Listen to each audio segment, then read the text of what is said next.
Hello everyone, thanks for tuning into the third autumn 2025 update. GavsWeatherVids. So here we go again. We're going to bring you more autumn data, and this week we did a QBO Special.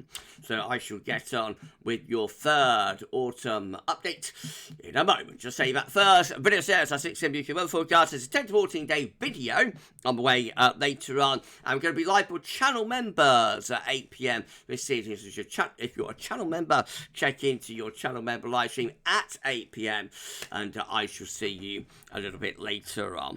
Please like, share and subscribe on all of today's videos and content, and thank you so much everyone for dear Matt for GavsWeatherVids. Thank you so much everyone. Thank you so much Ricardo, love it. So to Richard Traw for our wonderful autumn updates gift, and also to Shryan Brian for sorting out all of the years for us. Thank you so much to hashtag TeamGav. Unbelievable. Thank you so much, guys. Let's not forget Terry as well. Terry Scaldy. Right, okay, so just to confirm, we are moving into the easterly phase of the quasi-biennial oscillation. This is coming from NASA. So with this, you have to think that these are the levels of the atmosphere just here. That's 10 HPA, which of course is up in the stratospheric level. The troposphere, the boundary level of the actual weather is taking place, is 30 to 50 HPA.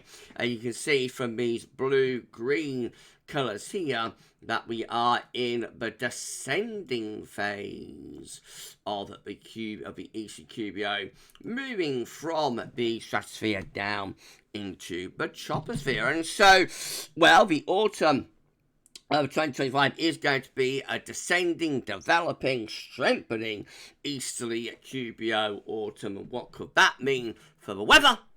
Let's have a look. So, we're going to start off with 1958. This is how the autumn, which was a developing easterly QBO autumn, looks. And actually anticyclonic autumn here with high pressure Scandinavia winds tending to be in for the years. I think it has a wet September in 1958, and then the rest of the autumn goes quite dry. But we've got 1962. Won't say any more. No, this one with high pressure over and to the west of the country. Lower pressure, or the UK lower pressure up here. Oh, it's the autumn of my daddy of cold winter 62, 63. It is a developing easterly QBO autumn with a lot of winds from the northeast. Quite a quiet autumn, but also quite a cold autumn as well, with a fair amount of early frost. Right, well, then we're on to 1972. This is just a rather benign anticyclonic autumn, and I think often quite mild, not much going on in that one. Our next developing easterly QBO autumn is 1981. This is quite an interesting autumn, so very much favouring low pressure, really unsettled in the autumn of 1981. It has a very wet September after, well, I think the first 10 days is relatively dry, but the rest of the month is a washout. And then we go into quite a cold and wet October as well in 1981. November is generally quite mild, but still unsettled with a lot of unusual tornadic activity. 1986 next. So this one is most remembered for the cold September, I think. Otherwise, the autumn of 1986 is just generally quite mild and westerly. But it does have a very cold September. I think the last time we had a central England temperature for September in the 11s was in 1986. So, and quick teeth gap, an unusually cold September, followed by a relatively zonal rest of the autumn. We've got 1991. Complete contrast in September with this one, so it has a warm and dry September, followed just generally by a rather mixed rest of the autumn. Pretty mild, that one. 2000 has flooding rains with a developing easterly QBO.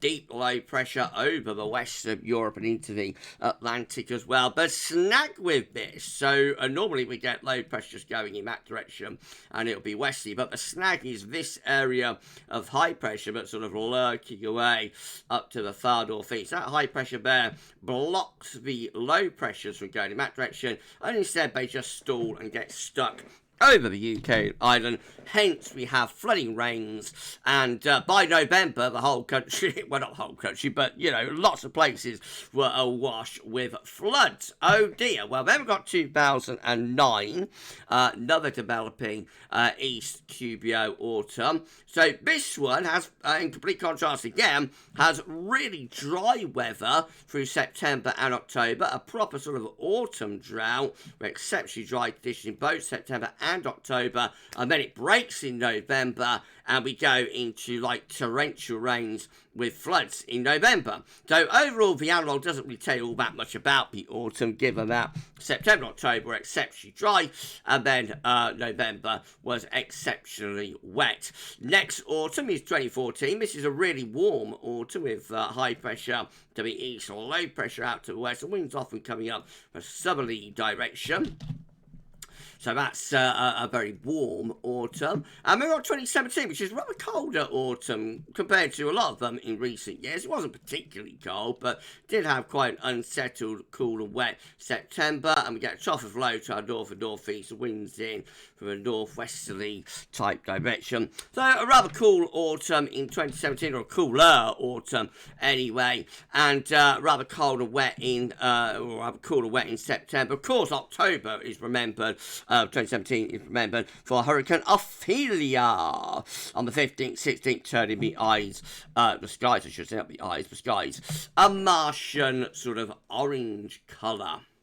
And then our last developing easterly QBO autumn was 2021. So this one very warm, exceptionally so in September. Then the rest of it's just rather anti-cyclone. It does get colder later on into the autumn, but not a lot going on in that one. Most remember, I think, for the hot September, or very warm September. Right, let's put all that together then and see how all Septembers combined are looking.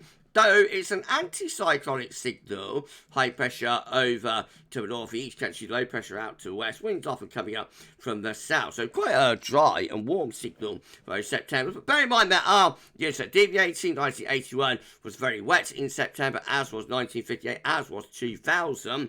Then on the other hand, we have 2009, 2014, for example, which were really dry Septembers. All Octobers combined, looking rather westerly, low pressure to the north, high pressure to the south, feeding in like a westerly flow. So rather zonal, but probably quite mild. And for the south and southwest anyway, relatively dry in the Octobers. I mean, November maybe a bit colder and a bit more mixed. High pressure sort of centred in the North Atlantic. Low pressure to our east and northeast. And winds coming in from like a northwesterly direction. So rather cool and mixed in the Novembers, possibly with a little bit of cold snap potential there. And all autumns combined with developing easterly QBOs have high pressure to the south and southwest, low pressure to the north, and winds are coming in from a general sort of westerly type direction then. So a relatively mild signal for the autumns until we get to November. And a lot of dry weather as well, you would have thought, particularly so for September and October. November looks colder and more mixed. Right, we're done. That, everyone, is your 8 minutes, pretty short one today. That is your third autumn 2025 update. If you've enjoyed the video, please do like, share, and subscribe. Thanks so much, everyone, for doing that. And we'll be back with more very soon. Not sure if we're going to have one next week. We might do, but next week, well, I'm going to have some interesting videos coming up next week, and I'll say no more than that. But I'll probably already announce it on the socials, but if not, I won't say any more. But there may be an autumn update next week. If not, it'll be like in 2 weeks. Anyway, if you enjoyed this one, give us a like. Thanks so much. And thanks so much to Shryan and Richard, hashtag Team Gav, for the gift and for sorting out the years for us. Thanks so much. Guys, love there, and Terry Scully as well, of course. And we're going to have a 10 to 14 there coming later on today. So check that one out, and I'll be live with channel members at 8 PM this evening. For this one, that's all for now. And thank you so much for watching. We'll see you again with more soon. Bye for now.